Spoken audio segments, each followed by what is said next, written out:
Oh, I don't know. I mean, there's not even really any proper words to explain, what we're dealing with, except the best way I can describe it is it's like constant torture. Just constant torture, Like it's something you never for 1 second of every single day, never does it leave your mind. Never, you can't just put it away, We still don't know what happened to Matthew, where he is, if we'll ever find him. And, with that being said, it's like there's no closure, none. And that's the roughest part, to be honest with you, because every day it's torture. Every single day. They get a picture of him in the air jumping. Shall we? Never mind. Brooke's words have stuck with me, and how could they not? I think of the emptiness each of Matthew's family members and friends must feel. I wonder whether the loss of his absence hurts deeper, or whether not knowing what happened to Matthew takes a greater toll. It's been almost 2 years since Matthew went missing, and I want to show you the search efforts undertaken by the Weaver family, along with friends and volunteers. The Roses Overlook, located in California's Santa Monica Mountains, a site moderately trafficked by locals, tourists, and hikers alike. The site is believed to be where Matthew Weaver disappeared.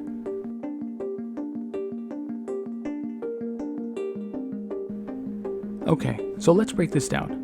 Since August 2018, the Weaver family has covered approximately a combined distance of 9.6 miles, which include multiple trails and portions of paved roads looking for Matthew.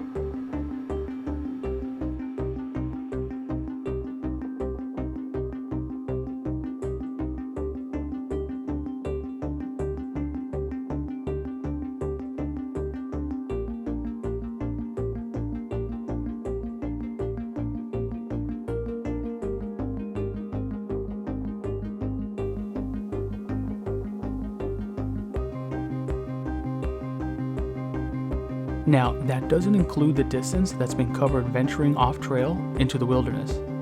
Unfortunately, that's quite difficult to cover, since some points of interest have led searchers to the same location multiple times due to viewer tips or to conduct a more thorough search. Take this particular area for instance, the area labeled Matthew's last cell phone ping, located roughly 250 feet from where Matthew's vehicle was found, has been searched several dozen times, which is something I'd like to elaborate on. In the last video, Brooke is heard voicing her frustration against the Lost Hills Sheriff's Department and the LAPD. The following is one of many reasons the Weaver family continues to be frustrated with law enforcement. It is believed that when information was being exchanged between LASD and the LAPD, several crucial pieces of information weren't shared between the two agencies, let alone with the Weaver family. It wasn't until Matthew Sr. checked on the status of his missing son where he was notified of Matthew's last cell phone ping, which was in early September of 2019. That's 13 months from the date Matthew went missing. Could that piece of information have been used to deploy and coordinate a more effective search? The Backbone Trail, located southeast from the Roses Overlook, has also been searched extensively.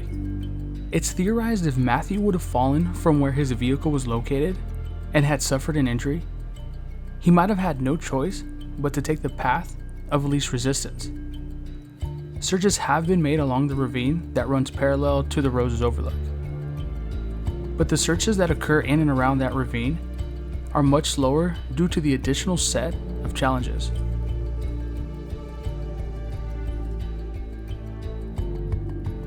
Just to name a few, the area is overgrown with poison sumac, which causes rashes, swelling, itchiness, and amongst other symptoms.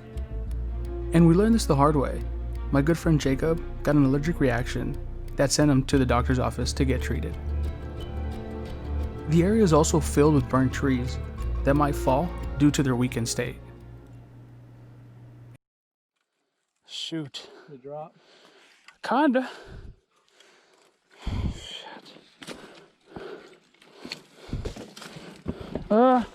Yes and no. It's a lot of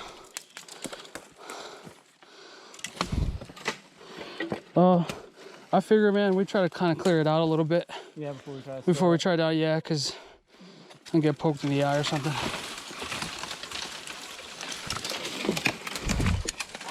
Jesus, can't even try to grab one of these for assistance, man.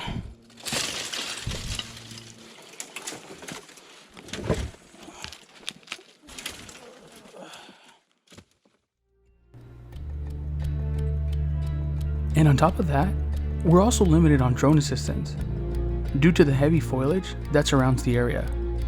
Now, you may be wondering that launching a drone from the top is a better option, and in most cases it is, but if a line of sight isn't kept between the pilot and the drone, there's a great risk of losing signal to that drone. Unfortunately, we've already had it happen once, but luckily, Matt Sr. was able to recover the volunteer's drone.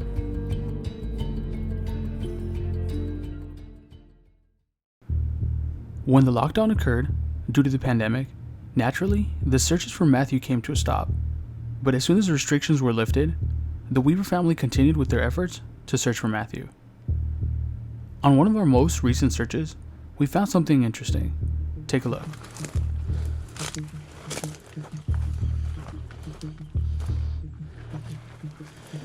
An abandoned campsite, in a sea of trees so dense, you aren't able to carry the necessary equipment. The only option is to leave it behind and return for it later if needed. Okay. Huh. Wow. Doesn't work.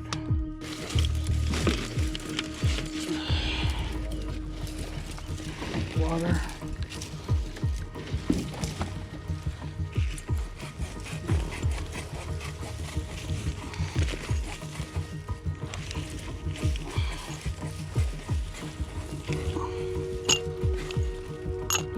Candles. Slowly pull it out in case next. This doesn't look like it's been out here that long though, right? Unless it's been. No, yeah, it has. It's just underneath all that. Alright, let's keep going. See what else is underneath this thing.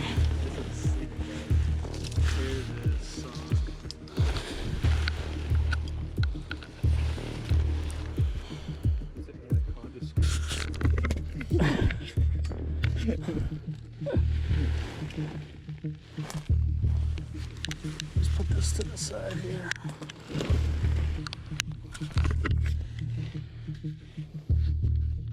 Crack pipe. Actual bubbles. I think that's more freaky than anything else. Yeah, I was expecting like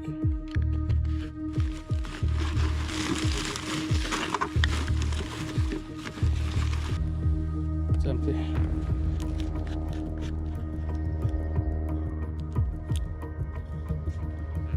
Seals.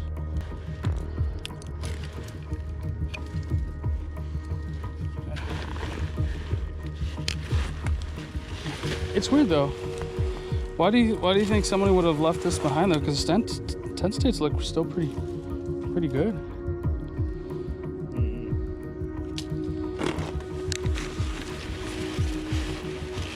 Like the Coleman one still looks pretty good too though. I mean, considering like still got most of its color.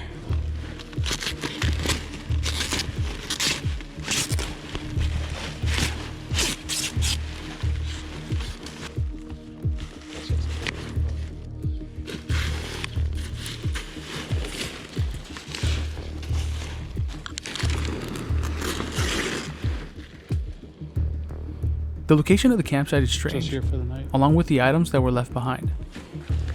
Did the people or person living at this campsite have any information on Matthew? With nothing to identify the owners, it's hard to say. Colleen Weaver, Matthew's older sister, has been pushing harder than ever for answers surrounding her brother's disappearance.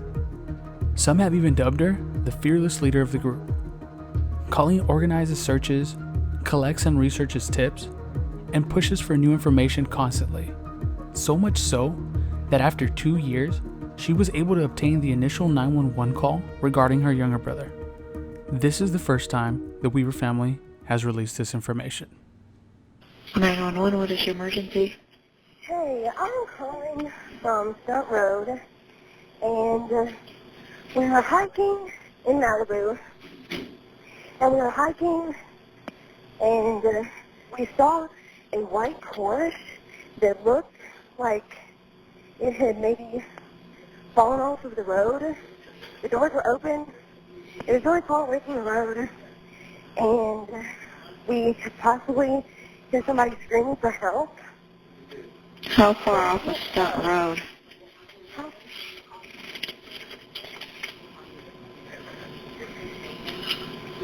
We're on a hiking trail, so probably about a mile.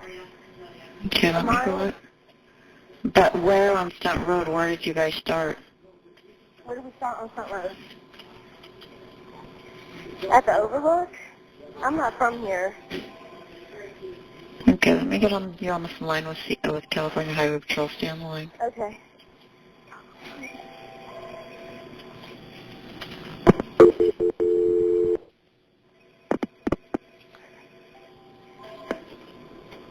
You said it was a white Porsche?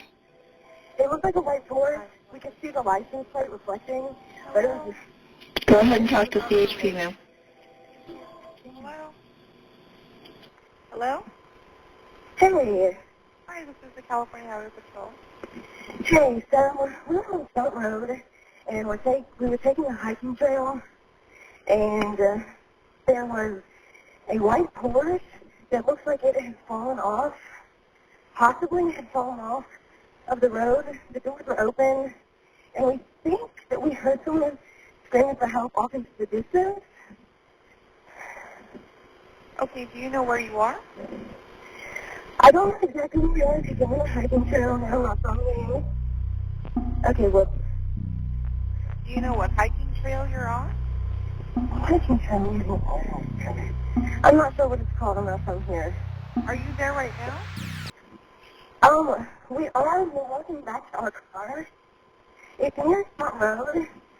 I'm sorry, it's hard to understand you. You're on what road? Stunt Road.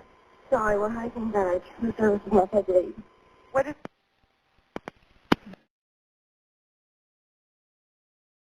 It's been over 2 years since Matthew went missing, and his friends and family won't give up. While any theory might be a good theory, let's narrow it down through intelligence-led processes. If you know the person or the people that made the call to 911, please reach out to Colleen at matthewweaver.tips. You can also remain anonymous and submit a tip to LA Crime Stoppers at lacrimestoppers.org or submit a tip by phone at 800-222-TIPS.